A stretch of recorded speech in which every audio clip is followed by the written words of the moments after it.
excited for Newt? Yeah, really excited. Very excited for Newt Gingrich. Do you guys go to Fordham? Yes, we do. Freshman. Yeah, very excited. Yeah. Great. We're interested in what he has to say, just bringing an open mind. Yeah, we're really excited. We got here really early. Yeah, you're the first in line. Yes.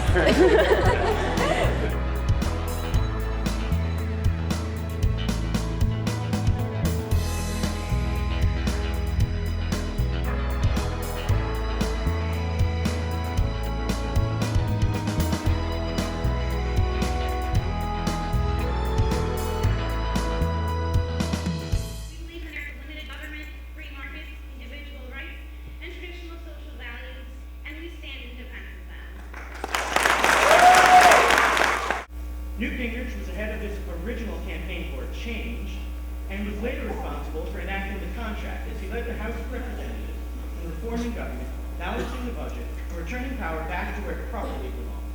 Not the government, but the people. Speaker of the House of Representatives, Newt Gingrich.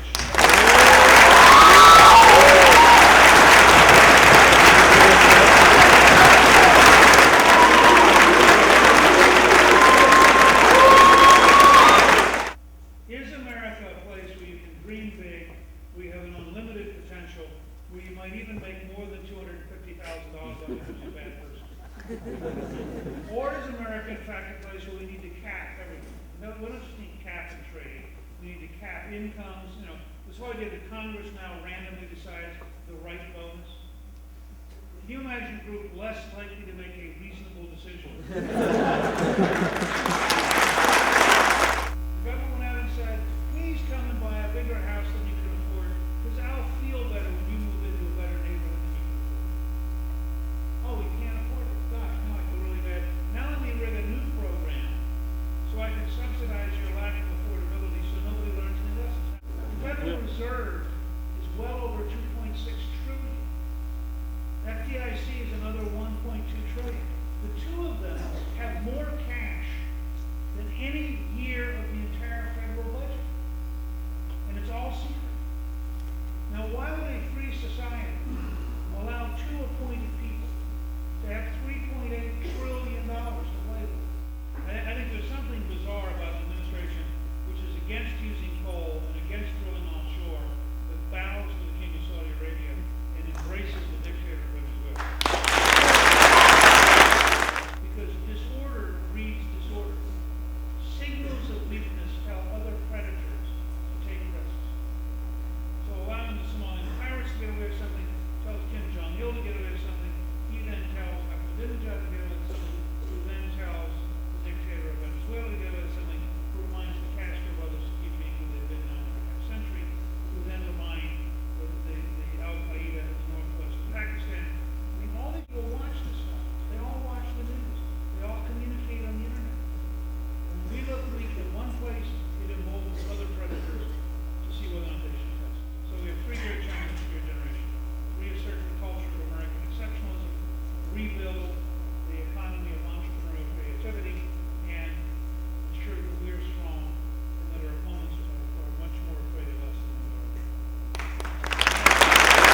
are. Given that the current administration and the past administration had not been in favor of limiting the size of government, what is the Republican Party doing to reassert that value, and why is it a good value? I think tragically, the Bush administration and Republican control of Congress failed. I think I never blame Obama in isolation. He is a continuation of the Bush program, and I think of this as the Bush-Obama big spending program, and I think that it has been a tragedy. I think the Republicans in the Congress are beginning to get the message. I certainly am going to do everything I can, not just for Republicans though. I think a genuine reform movement has to be tripartisan. It has to include Democrats, Republicans, and independents.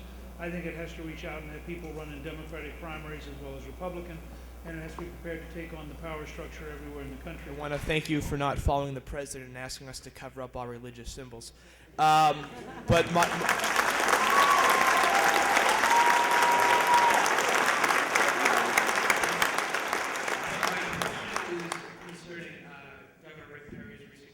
when he hinted at that Texas still reserves the right to secede, and today Texas Congressman Ron Paul said that those very American and correct. I want to know if you believe they are very American values, and or if that's the wrong tone for conservatives to have. I don't think it helps at all. I think that the fact is we have to engage in a great debate about the future of America and what's going to happen to America as a country. I thought I've written 3 novels on the Civil War, and I thought we had fairly decisively, at 620,000 lives, defined whether or not somebody can secede. How can Barack Obama feel in this economic climate to be proper to raise the income tax on the individuals who are doing the investment in the current market today as well as in the future? The primary goal of the administration is to transfer more power to government. And if you ask them, would they rather have a smaller economy with a bigger government or a bigger economy with a smaller government, there's zero doubt that their political ideology is to have a much bigger government, even if it means a smaller economy. I think second, that they explicitly do not like the entrepreneurial class and intend, if they can, to punish people who are successful. Why is it so just blatantly easy for the left to get away with lies? I think if you get the American people absorbed into a fact-based argument, you have an enormous advantage over the left. I mean, you don't need to get involved in name-calling. You just need to say, this is why I like 2 + 2 = 4, because it strikes me as a very non-political phrase, and yet it has a devastating underlying pattern. I mean, I think if you start getting into a way of surfacing things rather than attacking. Some people talked about the possibility that you might run for the presidency in 2012. Do you plan to run, and what kind of circumstances would need to be in place for you to run? If there's a large enough groundswell in 2011, I'll look at it. If there isn't, then I'll be happy continuing to write books and make speeches and develop ideas. And I really think it's up to the American people. It's not up to me.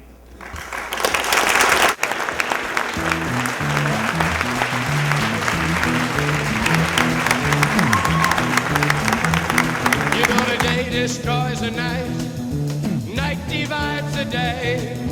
Try to run, try to hide, break on through to the other side, break on through to the other side, break on through to the other side, yeah.